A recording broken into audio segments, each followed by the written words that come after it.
स्वागत है सभी का। आज हम आदिकाल के आगे की श्रृंखला में पढ़ते हैं कुछ महत्वपूर्ण प्रश्न। आइए शुरू करते हैं। रमाशंकर शुक्ल रसाल ने आदिकाल को किस नाम से अभिहित किया? तो रमाशंकर शुक्ल रसाल ने आदिकाल को किस नाम से अभिहित किया? जयकाल नाम से। आदिकाल को इन्होंने जयकाल नाम से अभिहित किया था और इन्होंने रीतिकाल को कलाकाल नाम से अभिहित किया था। देखिए, रसाल ने रीतिकाल को किस नाम से पुकारा? रीतिकाल को इन्होंने कलाकाल नाम से पुकारा। रीतिकाल को अंधकार काल नाम किसने दिया? रीतिकाल को अंधकार काल के नाम किसने दिया? त्रिलोचन ने। आदिकाल को संक्रमण काल की संज्ञा किसने दी? आदिकाल को संक्रमण काल की संज्ञा राम खिलावन पांडे ने दी। आदिकाल को संक्रमण काल राम खिलावन पांडे। शिव सिंह सेंगर हिंदी के का प्रथम कवि किसे मानते हैं? शिव सिंह सेंगर पुष्यदंत को मानते हैं हिंदी का प्रथम कवि। राम कुमार वर्मा स्वयंभू को किस भाषा का प्रथम कवि मानते हैं? तो राम कुमार वर्मा स्वयंभू को हिंदी का प्रथम कवि मानते हैं। डॉक्टर नागेंद्र राहुल सांकृत्यायन हिंदी का प्रथम कवि किसे मानते हैं? तो डॉक्टर नगेंद्र और राहुल सांकृत्यायन सरहपा को हिंदी का प्रथम कवि मानते हैं। सिद्ध परंपरा आदिकाल में सिद्ध परंपरा किस धर्म से संबद्ध है? तो सिद्ध परंपरा बौद्ध धर्म के महायान शाखा के वज्रयान शाखा से है। बौद्ध धर्म में हीनयान और महायान दो भागों में विभाजित था। और महायान ही क्या है? वज्रयान। और वज्रयान ही सिद्ध शाखा का उत्पादक है। पंडित राहुल सांकृत्यायन ने सिद्धों की संख्या कितनी बताई है? पंडित राहुल सांकृत्यायन ने इनकी संख्या 84 बताई है। ज्योतिरीश्वर ठाकुर की रचना कौन सी है जिसमें सिद्धों की संख्या 84 बताई जा चुकी है? तो ज्योतिरीश्वर ठाकुर की रचना वर्ण रत्नाकर है जिसमें 84 सिद्धों की संख्या बताई गई है। वर्ण रत्नाकर ज्योतिरीश्वर ठाकुर की। प्रथम सिद्ध किसे माना जाता है? सरहपात को प्रथम सिद्ध माना जाता है। सरहपा का अन्य नाम क्या था? सरोज, वज्र, सरोरोह, राहुल भद्र, इस प्रकार से अनेक नामों से सरहपा को जाना जाता है। कुल कितने सिद्धों की रचनाएं उपलब्ध हैं? 14 सिद्धों की। 84 में से केवल 14 सिद्धों की रचनाएं हमें उपलब्ध हैं। सिद्ध साहित्य किस रूप में उपलब्ध है? दोहा कोश और चर्या पद के रूप में सिद्ध साहित्य हमें उपलब्ध है। दोहा कोश के संपादनकर्ता कौन है? तो उत्तर है प्रबोध चंद बागची। दोहा कोश के संपादन करता प्रबोध चंद बागची हैं। कायायोग सहज शून्य की साधना तथा तंत्र मंत्र से सिद्धि किस धर्म की है? तो बौद्ध धर्म में सिद्ध साहित्य जो है, सिद्ध साहित्य है वो कायायोग, सहज शून्य और साधना, तंत्र मंत्र इत्यादि पर विश्वास करता है। पंडिय शैल सत्य बखाणई देह बुद्ध बसंत न जाणई। उपयुक्त पंक्तियां किसकी हैं? तो ये पंक्तियां किसकी हैं? सरहपा की। पंडिय शैल सत्य बखाणई देह बुद्ध बसंत न जाणई। अगला प्रश्न है, आगम बेग पुणे ही पंड्य माण बहंति पक्क सल सिरिफले अलिय जिमी बाहरिय भ्रमंत। आगम बेग पुणे ही पंड्य माण बहंति। आगम और पुराणों का जो पंडित अपने सिर पर रखकर भार बहते हैं, उसी प्रकार जिस प्रकार पक्व श्रीफल के अंदर पक जाने पर अली जिमी बाहरी भ्रमंते, और जो अली है भौरा है उसी के बाहर घूमता रहता है लेकिन वास्तविक फल को प्राप्त नहीं कर पाता है, उसी प्रकार ये पंडित लोग भी केवल आगम और पुराणों को लेके का ज्ञान अपने सिर पर बैठा के चलते हैं लेकिन उसका असली ज्ञान नहीं जानते हैं। किसकी पंक्तियां हैं? तो ये किसकी हैं? सरहपा की ही पंक्तियां हैं ये। जहि मण पवन न संचरई रवि ससिणाह पवेश ताहे वद चित्त विश्राम करो सरहे कहे वेश। जहाँ मन पवन का संचार नहीं होता है, रवि और चंद्रमा जहाँ प्रवेश नहीं करता है, वहीं पर जो मन चित्त विश्राम करता है, वहीं पर मन आत्मा विश्राम करती है। सरहे ऐसा उपदेश कहते हैं। यह किसकी रचना है? तो सरहपाद की। किसने अपनी साधना पद्धति में रूप में अपनाया? तो पंचमाकार रूप में इन्होंने अपनी साधना पद्धति को अपनाया। प्रवृत्ति मार्ग किसका कहलाता है? प्रवृत्ति मार्ग किसका कहलाता है? प्रवृत्ति मार्ग सिद्ध साहित्य का प्रवृत्ति मार्ग कहलाता है। गुरु परंपरा का प्रारंभ किस परंपरा से माना जाता है? सिद्ध परंपरा से। गुरु परंपरा का प्रारंभ कहाँ से माना जाता है? सिद्ध परंपरा से। सिद्धों की भाषा कौन सी है? सिद्धों की भाषा है अर्धमागधी अभ्रंश। सिद्धों का काव्य स्वरूप क्या है? मुक्तक। सिद्धों का काव्य स्वरूप क्या है? मुक्तक है। संध्या भाषा या संध्या भाषा किसकी देन है? संध्या भाषा सिद्धों की देन है। संध्या भाषा किसकी देन है? सिद्धों की देन है। आगे, कबीर साहित्य में सिद्ध साहित्य में दोहा कोश का किस रूप में परिवर्तन हुआ है? तो कबीर साहित्य में वो जो दोहा कोश थे वही यहाँ साखियाँ बन गई हैं। कबीर साहित्य की शब्द सिद्ध साहित्य किस विधा में परिवर्तित हुई है? कबीर साहित्य में वो चर्यापद नाम से सिद्ध साहित्य में जो विधा थी, शब्द जो कबीर साहित्य में जो शब्द नाम से थी, वही सिद्ध साहित्य में चर्यापद नाम से हुई। संध्या भाषा किस रूप में कबीर साहित्य में आई? संध्या भाषा किस रूप में कबीर साहित्य में आई है? तो उलट बाशियों के रूप में ही जो है संध्या भाषा आई है। जो उलट बासियाँ थी वही संध्या भाषा, जो सिद्धों की संध्या भाषा है, उसी को यहाँ पर उलट बासिया के रूप में देखा गया है। नाथ साहित्य का प्रवर्तक कौन है? गोरखनाथ या गोरक्षनाथ को नाथ साहित्य का प्रवर्तक माना जाता है। आदिकाल की प्रगतिशील धारा कौन सी है? तो आदिकाल की प्रगतिशील धारा नाथ साहित्य ही कहलाता है। ठीक है, नाथ साहित्य आदिकाल की प्रगतिशील धारा कहलाती है। नाथ साहित्य किस संप्रदाय का विकसित रूप है? सिद्ध साहित्य का ही विकसित रूप नाथ है। सिद्ध एवं शैव मत का समायोजन किस मत में है? तो सिद्ध एवं शैव का समायोजन किस मत में है? नाथ संप्रदाय में शैव का भी है, शिव और सिद्ध का भी है। बौद्ध धर्म का जो सिद्ध है उसका और शिव के मत का समायोजन इस नाथ संप्रदाय में है। अंतिम सिद्ध कौन थे?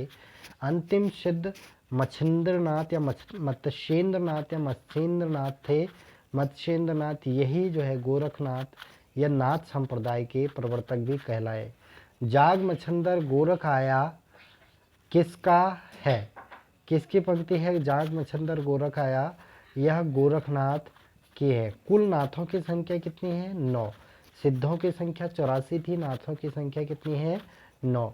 9 लख पातरी आगे नाचे, पीछे सहज अखाड़ा, ऐसो मन ले जोगी खेले, तब अंतरी बसे भंडारा। किसकी पंक्तियां हैं? गोरखनाथ की।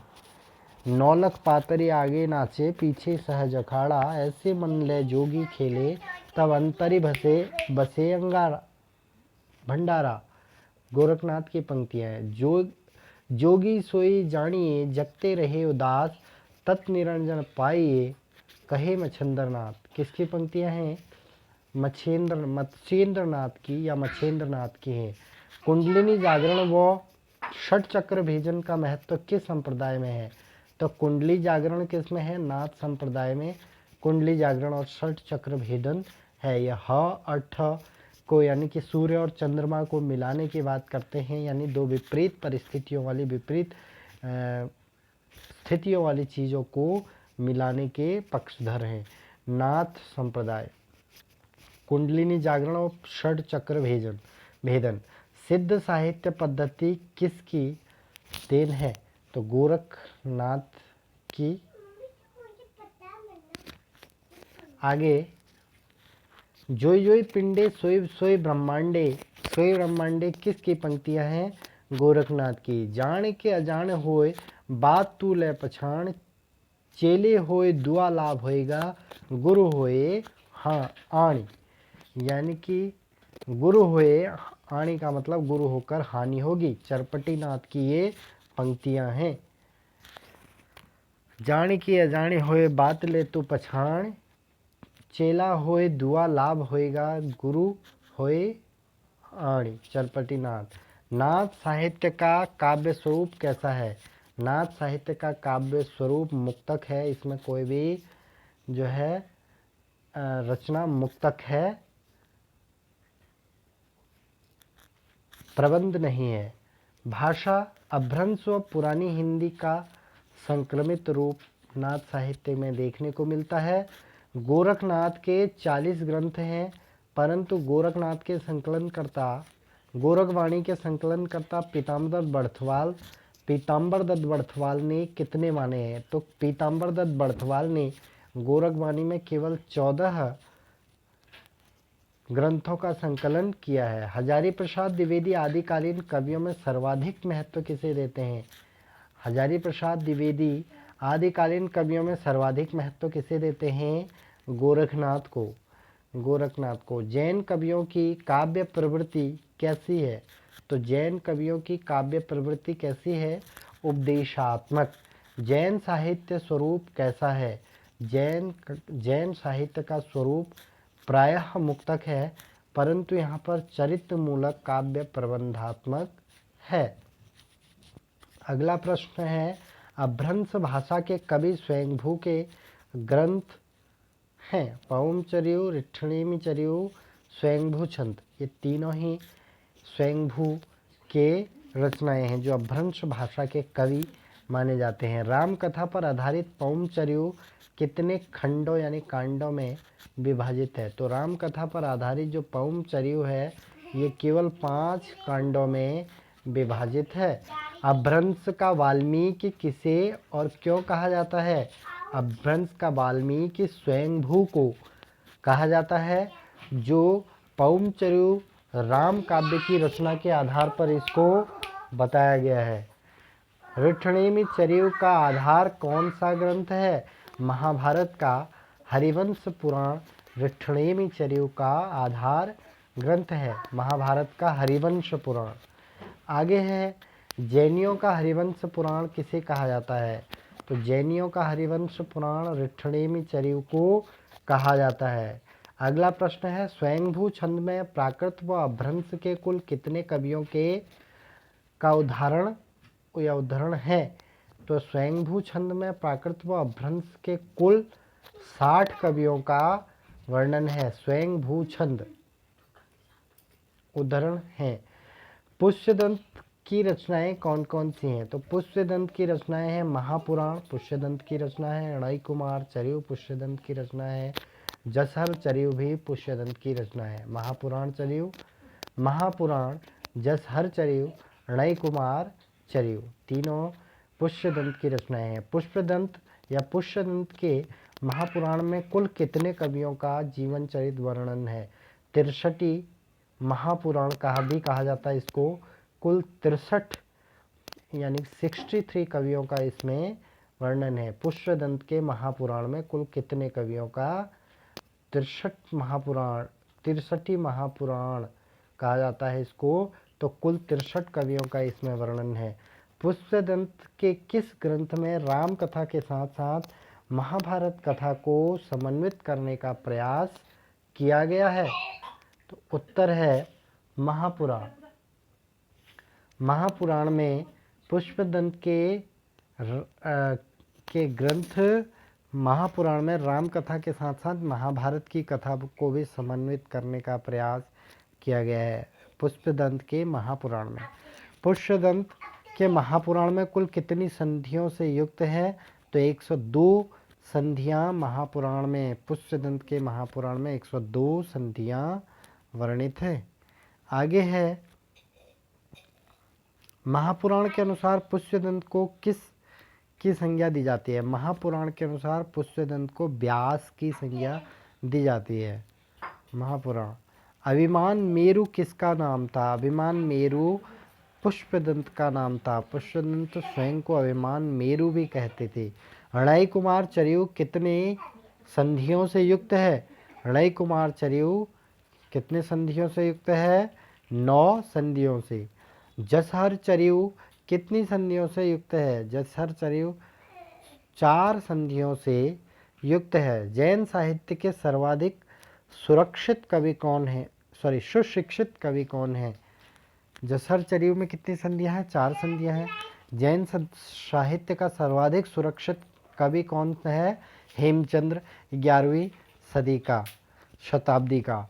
हेमचंद्र किस राजा द्वारा सम्मानित थे? हेमचंद्र गुजरात के राजा जय सिंह और उनके भतीजे कुमार पाल द्वारा सम्मानित हुए। वीरता व श्रृंगार से पूर्ण कविताएं किसने लिखी? जैन साहित्य में वीरता और श्रृंगार से पूर्ण कविताएं हेमचंद्र ने ही लिखी है। आगे है खग्ग बिसाहि जही लहौ पिय ताहि देश ही जाओ रण दुर्भिक्षे भाग गई विण जुझे न बलाओ। यह रचना किसकी है? तो यह रचना हेमचंद की है। भल्ला हुआ जो मारिया बहण्या म्यारा कंतु सज लज्जे जंतु बस वयस्य जय भग्ग घर एंतु। इसमें यह पंक्ति भी किसकी है? हेमचंद की। आगे प्रश्न है सिद्ध हेम शब्दानुशासन हेमचंद की कौन सी रचना है? तो सिद्ध हेम शब्दानुशासन क्या है? व्याकरण के नियमों की रचना है। अगला प्रश्न, प्राकृत अपभ्रंश में लिखा जाने वाला प्रथम व्याकरण है सिद्ध हेम शब्दानुशासन। प्राकृत अपभ्रंश में लिखा जाने वाला व्याकरण है सिद्ध हेम शब्दानुशासन।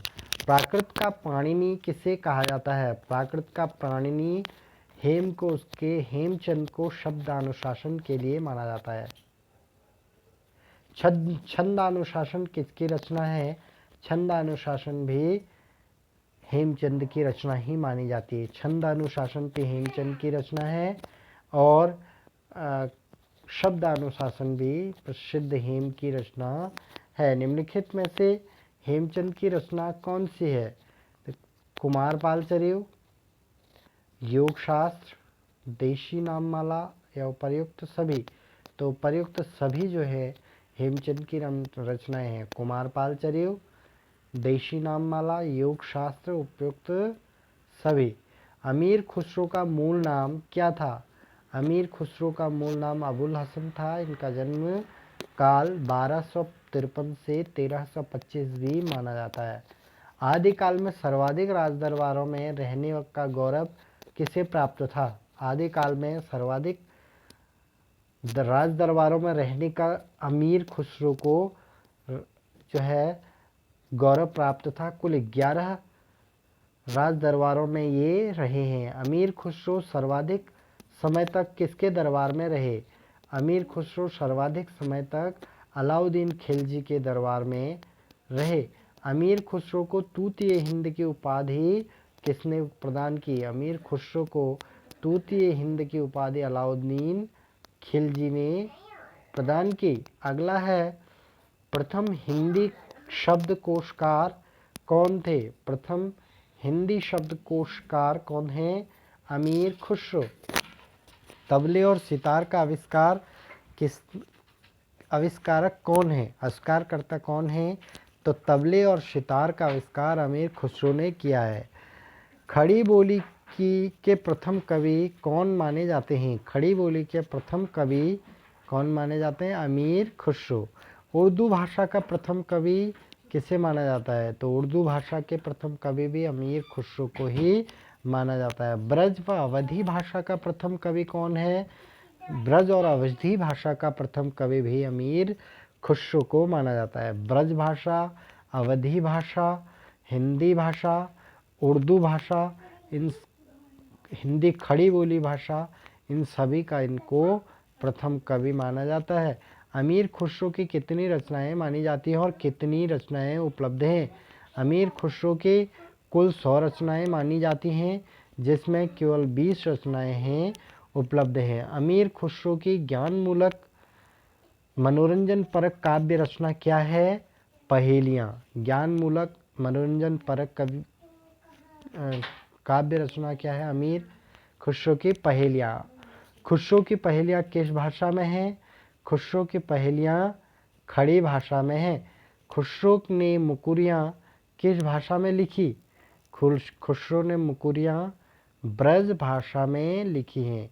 खुसरो की कौन सी रचना शब्दकोश खालिक बारी है? खुसरो की कौन सी रचना शब्दकोश है? खालिक बारी।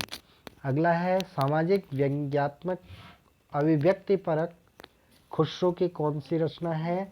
तो सामाजिक जो व्यंग्यात्मक अभिव्यक्ति है उसको ढकोसला कहा जाता है। इश्क मिजाजी से इश्क हकी तक की अभिव्यक्ति किस की रचनाओं में प्रबल है? खुसरो की रचनाओं में इश्क मिजाजी से इश्क हकी की ओर है। इश्क मिजाजी का मतलब लौकिक प्रेम और इश्क हकीकी मतलब आध्यात्मिक प्रेम। अमीर खुसरो किसके शिष्य थे? अमीर खुसरो निजामुद्दीन औलिया के शिष्य थे।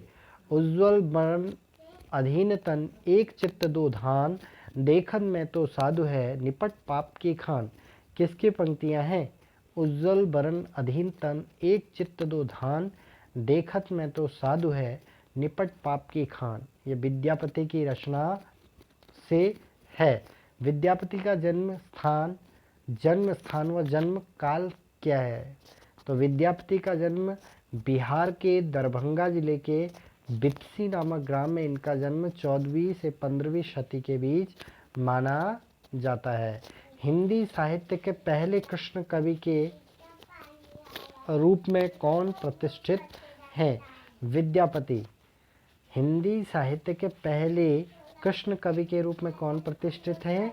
विद्यापति। अवहट्ट के कवि अवरूप के कवि अवहट्ट का कवि अवरूप का कवि कवि कंठहार कवि शेखर किसके उपनाम हैं? विद्यापति के।